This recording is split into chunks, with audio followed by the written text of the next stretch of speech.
What's up, everybody? Welcome back to Ryan Fork. Today we're doing a very exciting album review. This is one of my most anticipated album drops. It's Lil Dicky's PENITH.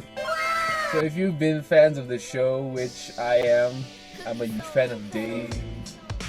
And I'm a big fan of the show. I think it's so emotional and so vulnerable and so it has so many of these interesting plots, the crazy plots. In the show, he plays his own music, original music that's never been released. He has this album that drops in the show called PENITH. And then that album only exists in the show. The album was there, but it existed in the show.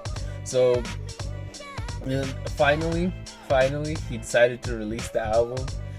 I wouldn't say from the little bites that we get in the series, I was a big fan of the music there.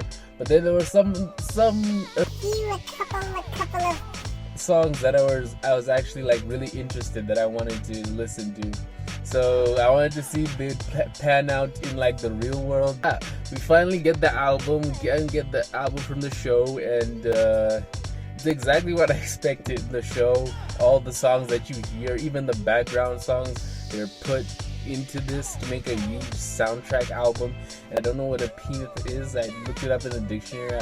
I don't know what it is. This is the second album, no features. Oh, except people in the show. The features there are characters in the show like Gaeta, Ali, and stuff. So it's really in the show, the album. You have to watch the show if you actually want to appreciate this album, because here's the thing. I think the only reason why I appreciate some of these tracks because I watched the show.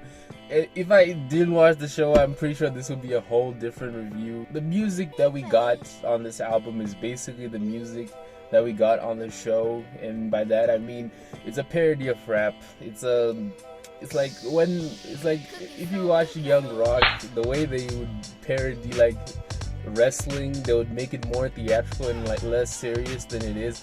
And this is the perfect way to describe this album. It's just like a parody of what a rap album would be. We're already not on a good start, but I do have some highlights, so I just had to point it out. The only gripe that I'll talk about before we get into the songs is that this album is just too long.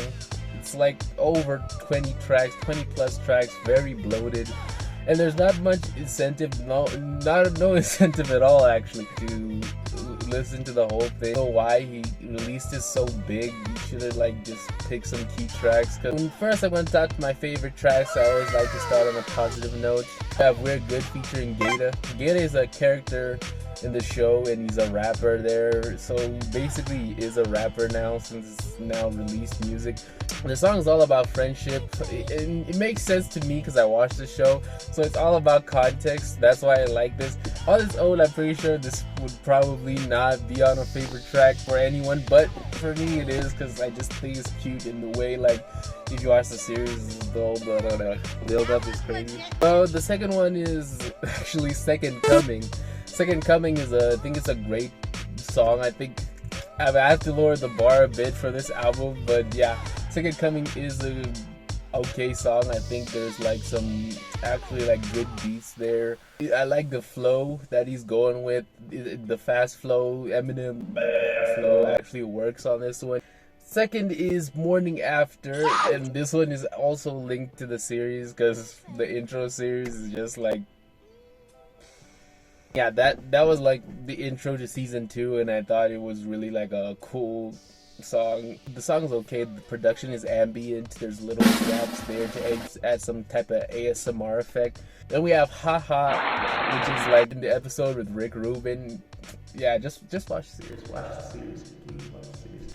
So HAHAHA is it's a fun one. I love the manic energy on that one. Then we have Jail Part 1, which I thought was a good track. I thought it was solid. Then we have I Love Myself, which I'll always support some good self-affirmations. I kind of like that, so I just had to put it there. Yeah, that would be the last track that I like. Oh, also the main theme of the album, Hi, I'm Dave. I like that one too. I think it's it's iconic because of the show. Like if I say all the things I like about this album are because of the show, like you wouldn't watch this video. There were go-to tracks that I was iffy about, tracks that I didn't know, I wasn't really sure about. So let's just get into it. But the YG interlude is actually one of the best produced tracks here. It's kind of like, actually like one of the tracks that tries to be serious and tries to like follow along that funnel of like real rap album. But it's not, it's very terrible. Then we have Still Freestyling, which is cringe, which it's when like Lil Dicky gets into his like streams of consciousness state and he's just talking about things that come up to his mind. But the problem with Lil Dicky is that things that actually come up to his mind are like not interesting at all and are a bit cringe and a bit weird and a bit tough. And this one really hurt me. This was a track that I actually genuinely liked and I had high expectations for, because I thought like with Lil Dicky's goofy energy and like the theme of the song, he'd actually like be more inventive and actually like make good like comedy rap. But nope. Yeah, this song is terrible. It's called No Fruits and Vegetables. Yeah, it's about him not eating fruits and vegetables but eating but yeah, so we have My Dick Sucks, and yeah, self-deprecating, but yada yada yada. Oh, I have such a tiny dick. No, I'm Lil Dicky. But then we have Mr McAdams. Oh my god, I can't even talk about it. This song is so grossly terrible that I can't even put into words. It's like the pug of songs, actually. Then we have I Met a Girl. Oh, every piano song on this is just unbearable. I can't bear any piano song on this one. So yeah, overall, I'll be honest, I'll be very honest. I've not listened to every song on this album. I listened to enough that I needed to make this review, but I'm not listening to anymore. Yeah, this album she should have stayed in the show, actually. This album just should have stayed in the show. I thought it was better in the show. I enjoyed it more in the show, that's for sure. I'm gonna say the review. I would rate this album 3 out of 10. I rated it 3 out of 10. I wanted to go lower, but there is at least some bite to it. PENITH, not a bad, it's a bad album. It's a bad album. A bad album, but you know, we'll get over it. Thank you for watching. Please send me more fan requests, and yeah, I'll see you on the next video. Peace.